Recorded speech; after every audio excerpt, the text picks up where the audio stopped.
Hello to all my friends out there. Hi, you guys. Here we are again. I'm in hot Southern California. If I was much more south, I'd be in Tijuana.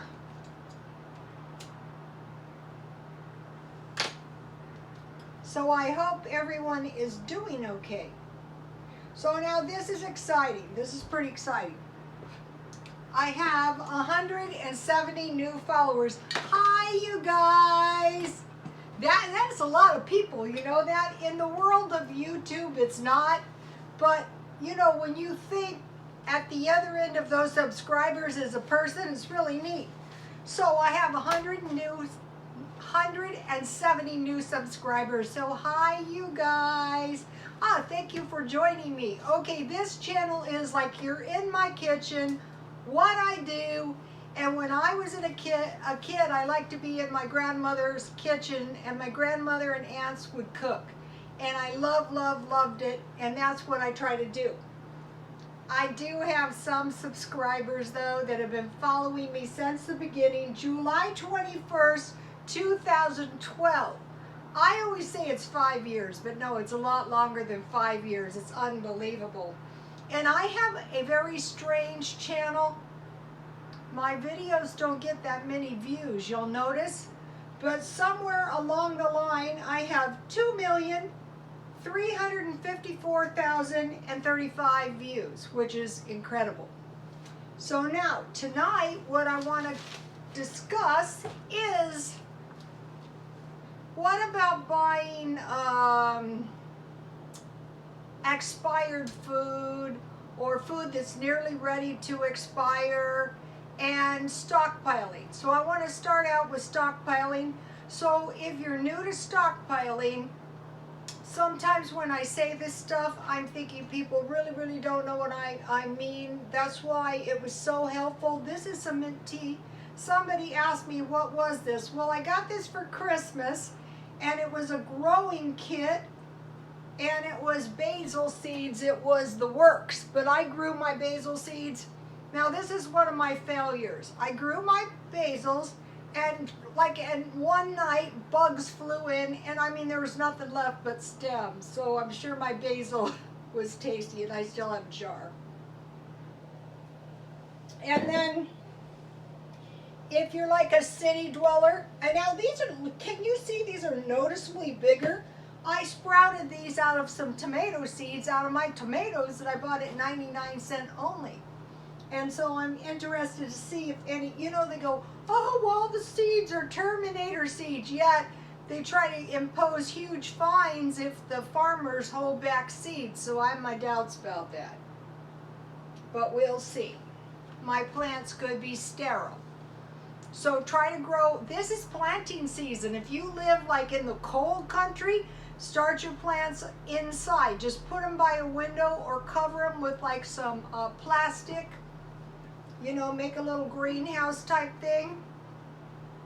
Okay, so when you're doing the stockpile, if you're new, start at breakfast. So breakfast, an easy way to stockpile would be cereal and milk, oatmeal, and these cornflakes are $1 at Walmart, and I find them to be good.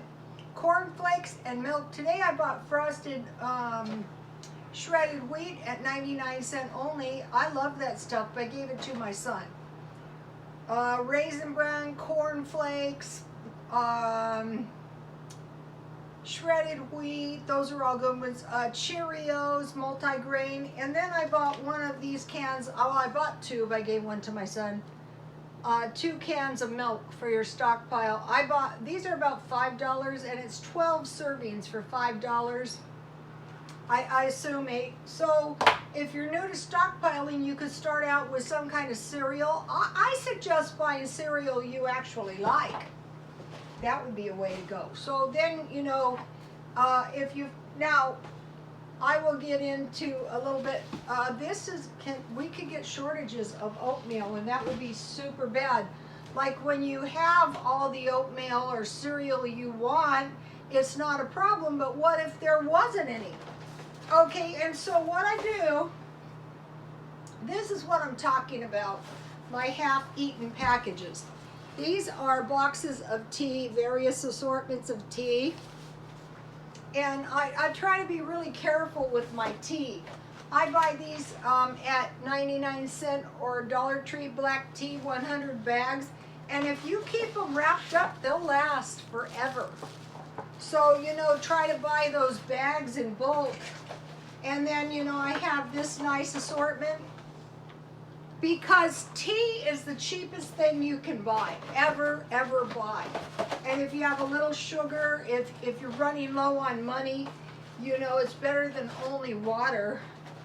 And this is a good one for herbal tea. I thought, how can it be good? It's flowers. Well, it's good. And I bought this stuff 50% off, and this is actually good. It's another flower tea. And then, you know, this is one of the assortments I had, and they keep it in a baggie. So if you're new to stockpiling, go through your kitchen and accumulate all your half-eaten foods and create stockpiles. This much tea could get me by 6 months. And this much cereal, believe it or not, this much cereal is probably more than enough for 2 months for one person. $1 in Walmart. So, you know, like when you first start, you think, wow, I could never get that much money. Yeah, you could. Okay, now this is a little box. And what this really is half-eaten beans and rice. And that's what brings us to dinner tonight.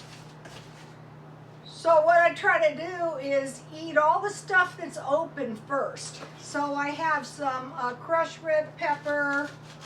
I have a little bag of flour. I have some pinto beans and some black beans. I have some sugar that I got at the food pantry. I have some more flour. Never throw out the least little bit of flour. I have some little, I got this rice at the food pantry, and I have a little, so see how small? You may remember when I had lima beans. 1 cup is going to give you enough beans for one meal, about. And I have some white rice and some brown rice. And then I have a few more bags of beans. So this little, believe it or not, this little box could get you by a couple weeks just by being careful and not wasting your food, especially your flour. Okay, so no. You may remember this, and you may be thinking to yourself, well, what in the world am I going to do with this after I stockpile it? Okay, if you're new, if you don't have that much money, try for $1. If you're not a coffee drinker, get tea, or even buy cheap soda at Walmart. Pork, we're going to go into that. I buy bacon ends, water, because you can't live. I refill mine for 20 cents. Sugar, you can buy those for $1. And then this one. This is going to point you in the right direction. And you might be going, yeah, I don't want to go in that direction. Well, if there's food shortages, you might. This one's important. Start buying the potatoes by big bags. Okay, so now, tonight for dinner I made some bean and bacon soup. Last night I had a horrible time displaying. I was very tired. Not that that is an excuse, but that did have something to do with it. I am an insomniac, and when I am tired like that, it is so bad. So here is, I'm telling you, these Pioneer Women pans. That's why a lot of times you'll see me make stuff in a frying pan. So this is some bean and bacon soup. So when you make it from scratch, you know how you buy the cans? The cans are actually good, but not to be compared with homemade. Can you guys, oh man. Oh, I know what to do. Oh.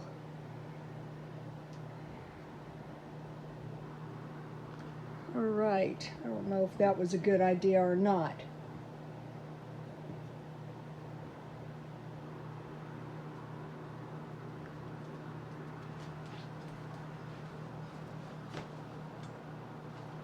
I have a new camera. Okay, so now, this goes back to the chuck wagon stockpile.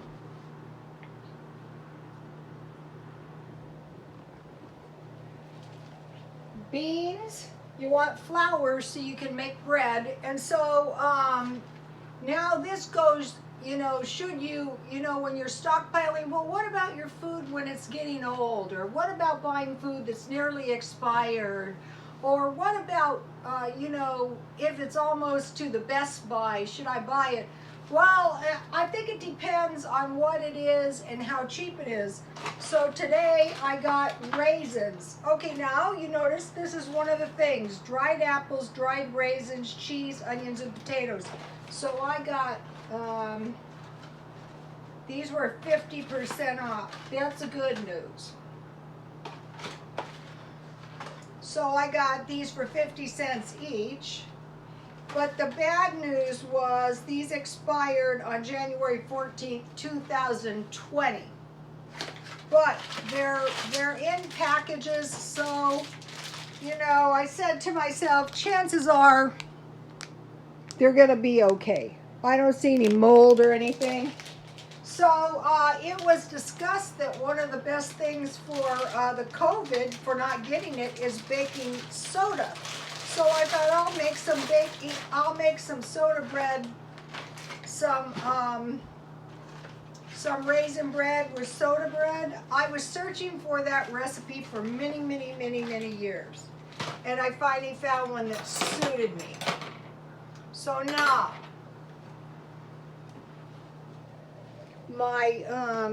that wasn't a very good display of my, my soup.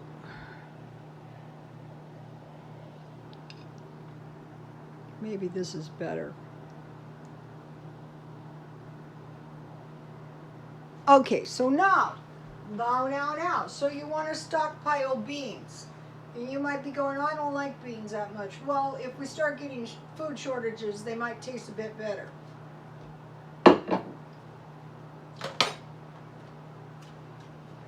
If you make beans with bacon soup, it's good. Okay. I used the speed method. And to tell you the truth, the speed method is not that speedy. In my box of half-eaten packages, I had these 15 beans in there. And I just made 1 cup. And so you might be going, you had chicken and chili last night. Beans again? Well, yeah, I'm having beans again. So I covered the beans. I washed the beans really good. And then I covered the beans. I wash them in salt or vinegar. And then I wash them, I scrub them in between, and you'd be surprised what comes off of it. It's not edible. Then I covered them with water, and I brought them to a boil. I covered them, and then I left them for 1 hour, and then I rinsed them good, and I put them back in the pan with bottled water. That's going to make a big difference in your beans. Then I want to talk to you about bacon-ins. Okay, so what I did at the beginning of the pandemic is, the minute I heard shortages, I stockpiled. So this is a bacon-in. And I keep them in my freezer. And I pack them loose so that I can fry some off when I want to eat bacon-ins. So what I do is, some of the bacon ends in the middle are like pieces of bacon, and on the ends are fat. And you go, well, wow, why should I buy fat? So here's one that's kind of like a piece of bacon. So what I do is I just throw the fat in here, and then if I want to make some refried beans or fry some chorizo or even a hamburger, I use my bacon fat. Also, if you were going to make these beans and you didn't have any bacon ends, you could use your bacon fat. And so what you want to do starting now is save all your bacon fat in case these are like 2 pieces of bacon, or maybe it was a couple hamburgers. Save your fat. That way you'll never starve, because you need a little good fat. So, okay, so I had my beans and I covered them with water about 1 inch. And as you're cooking your beans, you have to keep adding water. And then I added some garlic, about 1/4 teaspoon, some celery flakes, a little handful, because you know this is like a little bag of beans. Also on these 15 beans, they suggest lemon pepper, so instead of pepper, I use lemon pepper, about 1/2 teaspoon, some dry onions. So you know this is pretty cheap, and it's pretty delicious too. Okay, so now, beans, bacon ends, or bacon fat if you don't have any, or sausage if you don't have bacon, or salt pork would be ideal. But salt pork is expensive. For a little piece about this big is $5. Dry onions, celery flakes, lemon pepper, and it never goes on sale. And then I added, to make my beans a little tastier, 2 tomato bouillon cubes. That way I don't have to like use my cans of tomato up, because you know this has been in my box for a while. One good thing about beans is last forever. And so it was beans, bacon ends, water, dry onions, small hand, celery, small amount in my hand, lemon pepper, 1/2 teaspoon, 2 tomato bouillon, and some garlic. And then the secret, salt, pepper, and sugar. Don't forget that. If you don't have anything else and you have bacon ends, beans, and salt, pepper, and sugar, this is going to be good beans. Or you can use butter. Okay, and then, okay, I made some bread. And you might be thinking, if you've been watching my videos, wow, yeah, that's some flat bread, Rhoda. Yeah, that is true, and we'll get to that in a minute. Still tastes good, though. It's going to taste good with my beans, too. What happened was, you know, I was doing all my experimentation with bread starters. Well, what I didn't realize is that I had some yeast in my refrigerator, and it was, but it's still good, see? And it was expired. I go, bad word. So then I have the option to use the rest of this up, in which case I'd be wasting my flour. Then I make a special point to buy good flour, or just keeping it for an emergency. So since I have yeast, I'll keep it for an emergency. So one thing you want to make sure, now this expired April 2019. I probably bought this expired. And right now they're causing us, you know, a lot of the stuff is ready to expire or expired. But it could be better than nothing. And then this comes to, back to the list of, I prefer to buy my dehydrated fruit. Dried apples, raisins, cheese. I get Velveeta for the stockpile, onions, and potatoes. So I had these from Dollar Tree. And believe it or not, there's about 16 apricots, and I made some cooked fruit. You can either eat this in a little bowl. Here it is. You can eat it on the side of your beans. This is the old-fashioned way. Or you can put some on a little piece of bread. It'd probably be better, take a look at this, you guys. It'd probably be better to make soda bread or fried bread than to waste your flour right now, because out here sometimes we can't get flour, and that was very distressing.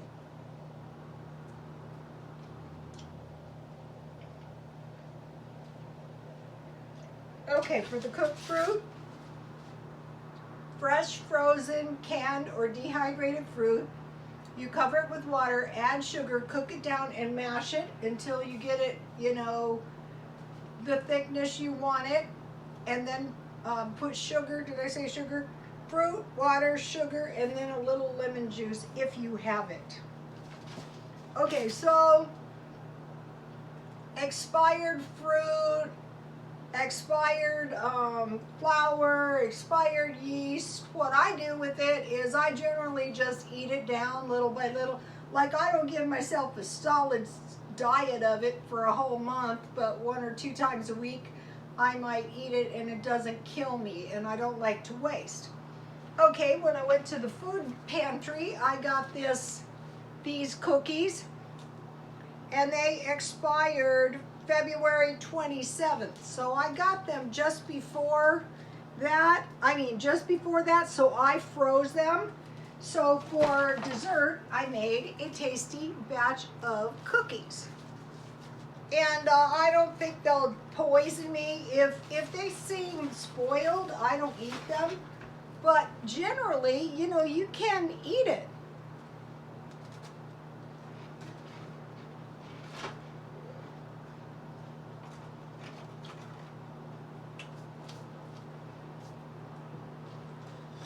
So I generally just eat the stuff down little by little.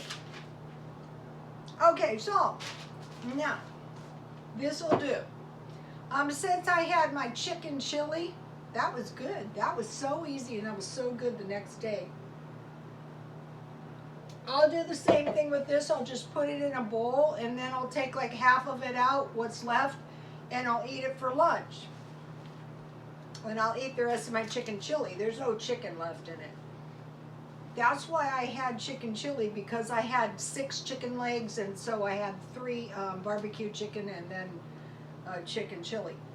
Okay, so the problem that is like a big problem, is a very big problem, is the pandemic leading to a recession. Okay, and possibly leading to a depression. I mean, I'm not going to sit around at night worried myself sick over it, but if I get a chance to buy this kind of stuff for 50 cents, I'm going to buy it. Also, I'm going to be making stuff out of baking soda, since that's supposed to fight off the COVID. And then what might happen is, after these stimulus checks run out, we might run into hyperinflation. So the cost of our food would go way, way up. So if we save all our food that is, you know, if you don't want to eat your expired food, just hang on to it just in case. Because there might be a time, if we run into some kind of severe food shortage or depression, or if there was just no food on the shelves, we might be glad for our less than perfect food. And so if you're new, start getting all your food together, and you probably have a little stockpile in your apartment or house already. And then start planning how you could eat it, like one time every 2 weeks or once a month, and it won't kill you. And then the other thing we have going on is the grand solar minimum. And the my burner is on. The grand solar minimum is supposed to last 11 years, and this is year 2. So what that means is it would get colder and colder and colder and colder, and that could impact our crops, that could impact our livestock, and then the cold places is going to be much worse. You're much more likely to catch pneumonia or the COVID when it's freezing cold where you live. And then if you've got the utilities going way up and the food going way up and everything hyperinflating, that could be bad too. So we want to make a few plans for that, at least be aware that it possibly could happen. So we want to be thinking about the pandemic, like the second wave. And so what we are doing now is we're watching all the countries where it hit first before us. Well, we supposed to gave it to China, but they got it first. So now we're watching them for the second wave, and most likely they're going to get it too when it gets good and cold back there. Places like Korea and all those icy cold places. Recession, or everything points to a depression, not a recession. Somebody compared these stimulus to tourniquets. And so you apply a tourniquet. So now I'm an EMT, I was a nursing student. And so after you apply a tourniquet, is everything going to be okay? No, it's going to be bad. So anyway, and then the grand solar minimum. Make sure you can heat your dwelling. Okay, so now I follow China in Focus NTD, and the channel is WION, capital WION, all capitals, news, WION News. Okay, panic buying in China. What they're panicking buying is rice and potatoes. Okay, so what I'm thinking about, and I probably am going to do it, and I will show you when I do it, is making sure I have stuff to make bread. I mean, even if it does come out pitiful. Big bags of oatmeal and big bags of potatoes. And you can get those at Smart and Final. So in China, there's been a 10% increase in rice. So you want to think about it, for every $100 is costing $110. 4 to 5% increase in potatoes, so that'd be $104, $105. So when you think about that, it kind of puts that in perspective. So when you're buying one of those, say a 10% increase, that means if you bought dollar bags, you would only get 9. It's really bad when stuff inflates like that. So on the stockpile to start out, you could start out with breakfast, cereal, and milk, and try to get like an extra week or an extra 2 weeks. It's not that expensive, especially if you get it on sale. The major thing is the milk. So beans, flour, and cornmeal. What I chose was corn flour, so that I can use it just like wheat flour. Molasses, because you can use that like sugar. And the big packages are the big pails of baking soda and baking powder, because when there was no yeast, then there was no baking, it was baking powder. But I would keep baking soda and start eating as much as I can, since that's supposed to fight the COVID. And vinegar, that's supposed to keep you safe too. Salt pork, I buy bacon ends. Salt pork is a little bit expensive, but you could pack your freezer full of salt pork. One thing good about salt pork, it's small, so you can pack a lot. It says salt pork and bacon. And then dried fruit, whatever you can find. I like to buy it, because then I know it's good for a year or longer. Cheese, I buy the Velveeta cheese. Onions, big bag, and big bags of potatoes, as you can. And if you can't afford the big bags, just buy a $1 package. Okay, you guys, please like, comment, and subscribe, and God bless you all.